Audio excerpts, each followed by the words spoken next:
It's Gamer Christmas, and Nintendo fans didn't get the coal. Let's go!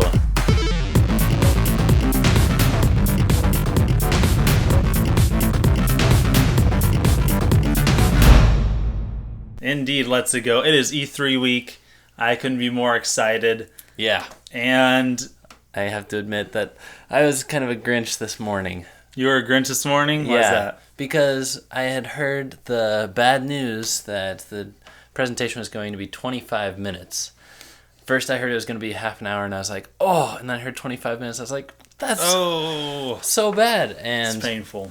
I was totally down. I was like, why don't they have more to show than that? What could possibly good come out of 25 minutes? And then, bam, your face gets killified. Yep. Let's just talk about it. The elephant in the room, our bingo card. As of right now, as of the time of this recording, we do not have a bingo. We almost have one up through here.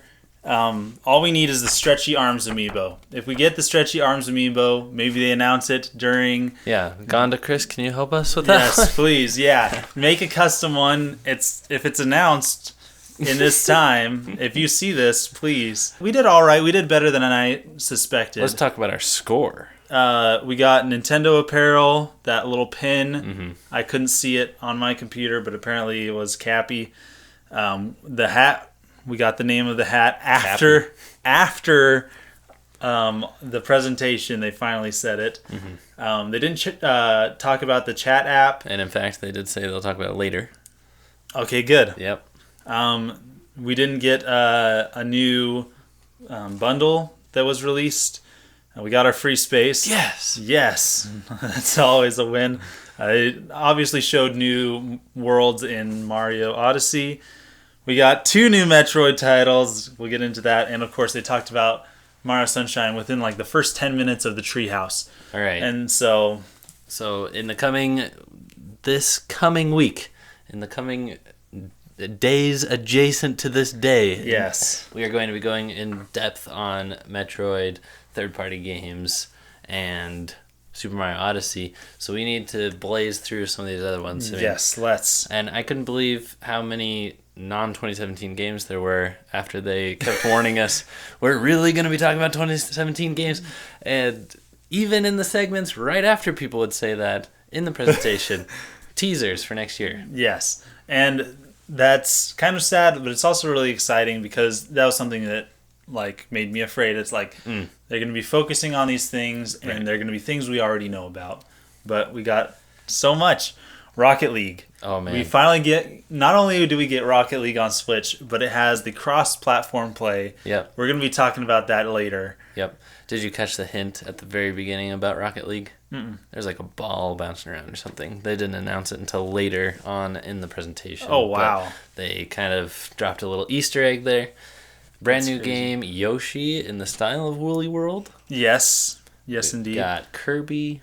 Kirby looks really good. Kirby looks like it's taking elements from previous Kirby games. I saw a little bit of Crystal Shards. I saw a little bit of Superstar. Obviously, I saw a little bit of Smash Bros. Yeah, 4 players. A little bit.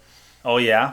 Xenoblade Chronicles 2, which really not a good trailer. Can I really say this? It did not make me want to play the game. If it's a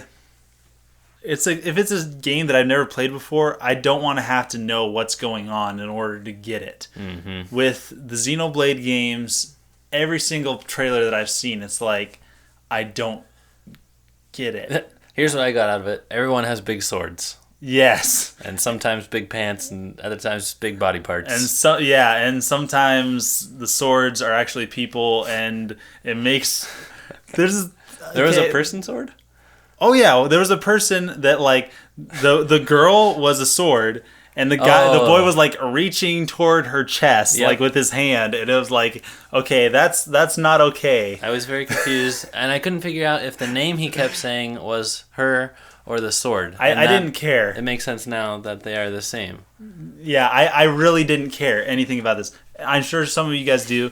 Metroid Prime 4, we're going to talk about that later. Oh, man. In depth. Fire Emblem Warriors, it didn't show me anything more than the Direct showed me, really. No. And it didn't make me want to play the game anymore. And it wasn't gameplay footage. It wasn't the kind of animations that we saw back when, like, Robin and Lucina were being announced for Smash Bros. Mm-hmm. The same exact art style. So, yeah, it felt a little old. Skyrim, the Link DLC. Oh, we'll talk about that later, too. Obviously, we had Super Mario Odyssey. Sonic Forces, they showed. I didn't see that. We'll talk about that later, too. Okay. Metroid Samus Returns. After the presentation, they dropped that trailer. I had only watched the presentation and like 15 minutes of the show after that. Wow. And I had to get on to other stuff with my day. That was a huge surprise. And it was a huge surprise. When you were like, oh yeah, and the Return of Samus, I thought you were just talking about... You didn't know what that was? No, I didn't know what that was until I went back on and saw the video and watched it. Mario and Luigi coming back. Superstar Saga plus the Minions.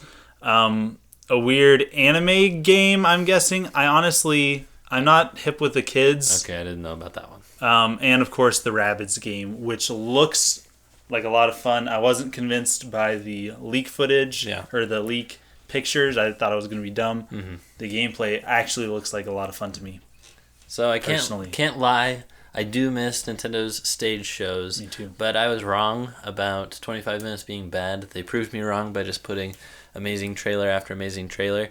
And then one big thing that we haven't touched on yet is that Pokemon got announced for Switch. That's the right. mainline RPG series. That's right. So that's incredible. And of course we have from earlier last week or last weekend the Pokken Tournament Deluxe and Sun Ultra and Moon Ultra. Yeah.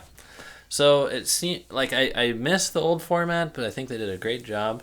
I will say that Reggie's audio sounded weird, and he was recording in some green screen studio because they kept doing the background stuff. Right. But yeah, it didn't sound the best. I felt like it was kind of the production quality of any normal Nintendo Direct.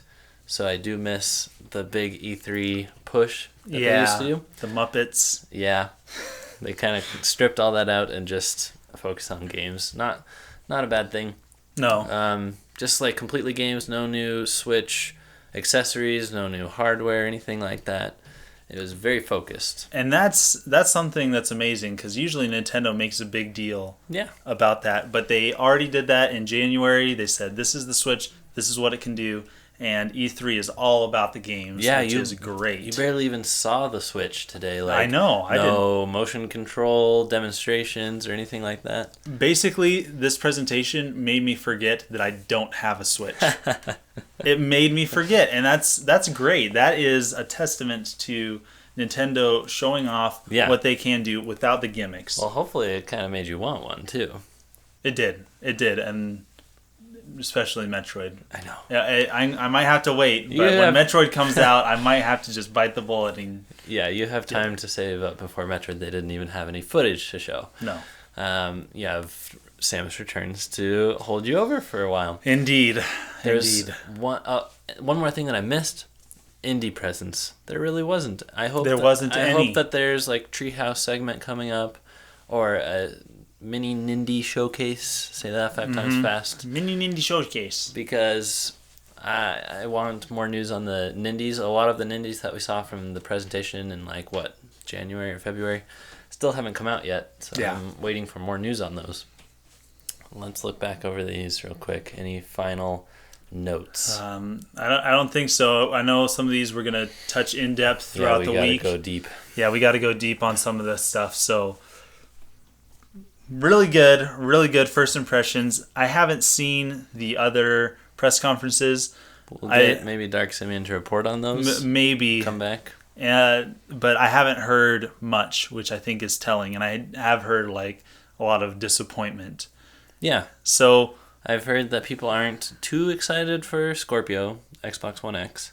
And then I heard that PlayStation had some good games, but their show was very presentation awkward. Was pretty terrible. Awkward silences and with the what was that game a couple years ago with the little yarn dude where the guy went up there? I don't know. No, not Sackboy. Unraveled. Yeah. Unraveled. Where the developer went up there. That was the most heart-wrenching moment of E3 of all time. Yeah. But yes, Nintendo, you did good. All right, we got to go learn about some more games, watch some tournaments. We got to report on more things, more videos coming at you later this week. Thank you for sticking with us, the Two Button Crew, your small indie, you might say, news outlet this E3. Yes. Don't forget to leave your comments below. What about this presentation got you excited? Were you bummed that we didn't, at least yet, get a bingo? Were you following along? I hope you guys were. Now, since we failed for the first time, next year we might need to do more strategy and actually positioning them. Really think through what our strongest ones are. But of course, it's always surprising. I'm surprised by a lot of those things we got right. Me too. Surprises are the best thing that we can ask for at E3. So thank you, Nintendo. Thank you guys for watching. We'll see you next time. Signing out.